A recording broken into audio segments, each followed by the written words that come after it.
Hey guys, Lord here, back again with another action figure review. Today I'll be taking a look at the Transformers War for Cybertron Siege Leader Class and or Spoiler Pack, whichever you prefer, Nemesis Prime. This of course brought to us by the fine folks over at Hasbro, as well as my good buddy Evil Villain, who's provided quite a few of the Transformers we've looked at on the channel here lately. Noticing a pattern there. But as always, click the link in the description below. Head on over to his Instagram. Let him know Overlord sent you. But as always, don't be a jerk or he'll break your legs. Maybe. Test him and find out.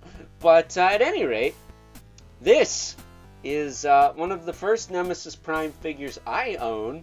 I do own another one that's based off, I want to say, like the Bumblebee movie Optimus Prime mold, or the Rise of the Beasts Optimus Prime mold. But, you know, it's the more G1 looking Bayformer Optimus mold. Either way, that one and this one I both got from Evil Villain, and while I do like the other one, I like this one a little more. Just because he's different from the Earthrise Optimus I got. And I think it makes him a little bit more imposing. He's a little bulkier. He looks a little tougher. Like this. Next to the Earthrise Prime. Which is my go-to Prime at the moment. Yes, I don't have the Studio Series 1 Sumi. But with that being said, we take a look at most of what Nemesis Prime has to offer in terms of accessories. Because I don't actually have any of the Siege weaponry he came with. He came with the rocket launcher things from Ultra Magnus, but in his colors, and he also came with the Ion Blaster we're used to seeing with the Siege Optimus Prime figures from this line, and I think some blast effects. However, I do have the sword, which I will be giving to the other Nemesis Prime I have, most likely. And I guess this came from a previous Leader Class Nemesis Prime from, is it Power of the Primes? I wouldn't mind having that one or an Earthrise one either. Just to kind of have a trifecta of Primes, but I'm not going to be picky. But we also get his little minions. We get this little snake dude. His name is Fangtron. He's a little snakey snake.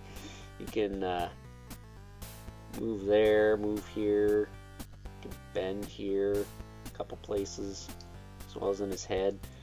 You can actually transform this guy into a little shield. It is kind of hard to get under here, though.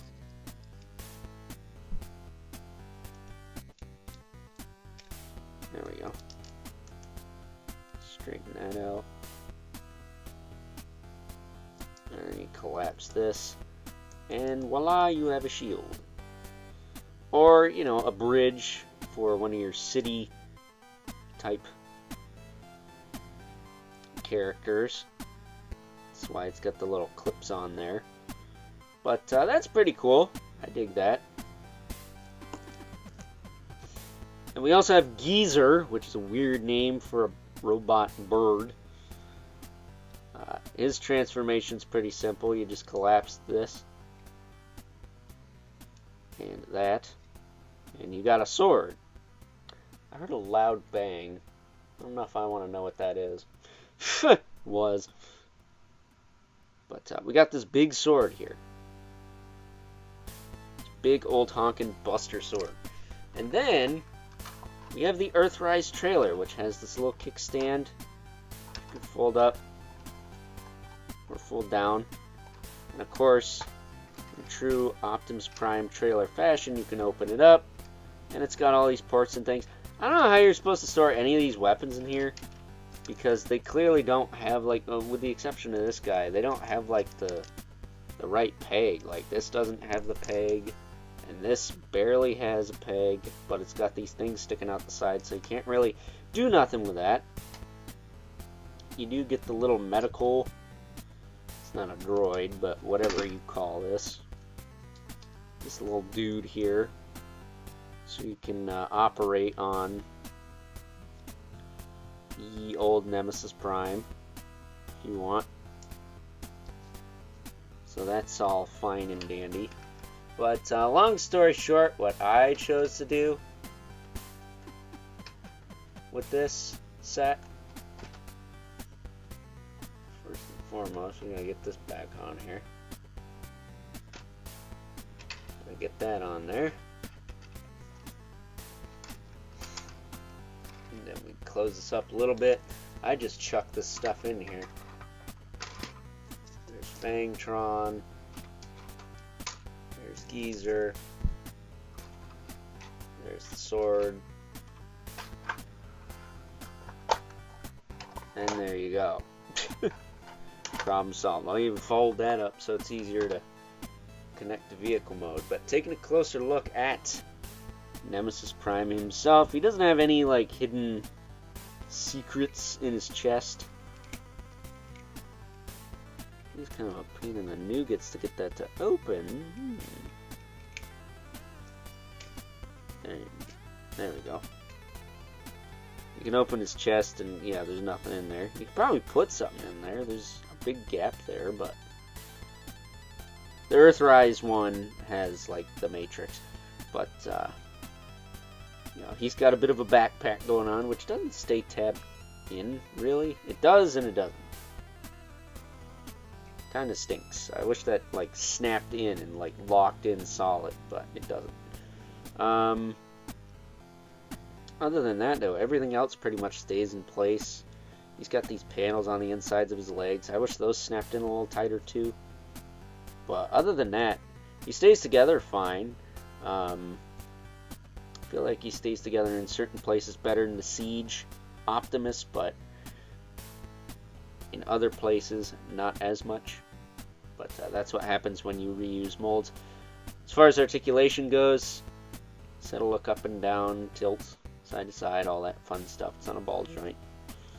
Shoulders will move up. Little smokestacks kind of hinge out, so they allow you to do that. We'll rotate forward and back. He's got a bit of a beautiful butterfly in there, so that's cool. He's got a bicep swivel. So you can join an elbow with rotation.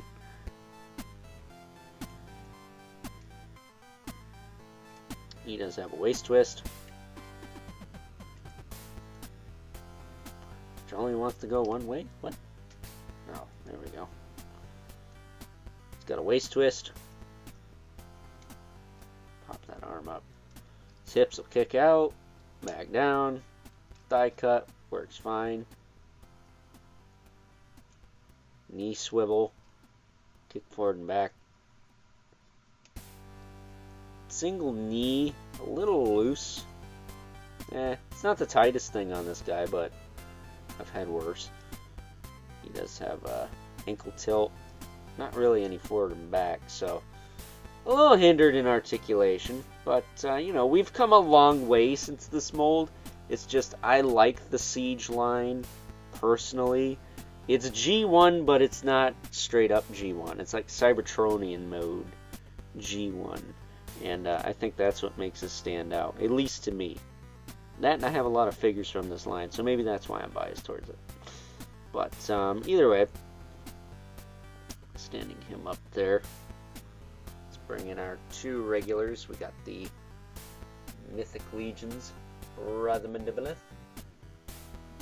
as well as the infamous 11th Spawn, who, as usual, towers over everyone. Is it just me, or does Nemesis Prime almost fit in the Men in Red and Black Club? I think he does. What say you? So, with that being said, it's time now that we wrap things up with some final thoughts.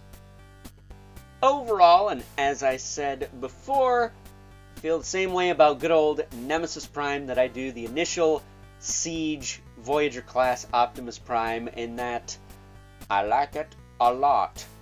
It should be worth noting that I most likely prefer good old Nemesis Prime here, because he's doing his best Rolling Stones impression and chose to take a red truck and paint it black, because that's the kind of highbrow entertainment you get on this channel, isn't it? So, with that being said, before we wrap this up, why don't we take a closer look at that said truck mode.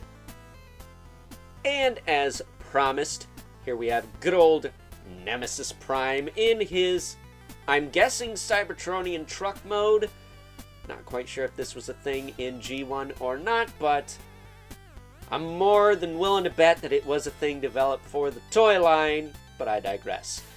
And much like the robot mode, it is exactly what you think it is. It is a blacked out, or I guess grayed out, depending on what your eyes are able to pick up, as opposed to mine, Siege Optimus Prime, which, again, we haven't looked at on the channel, but maybe someday.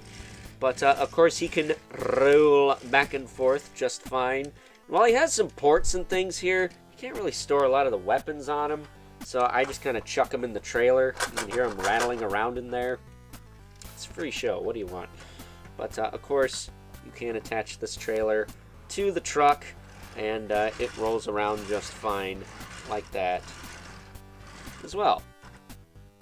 Putting that off to the side. That's your lot. A cool set. Much better than the Ultra Magnus, in my opinion. So that being said, hope you guys enjoyed this review. Until next time, catch you guys later.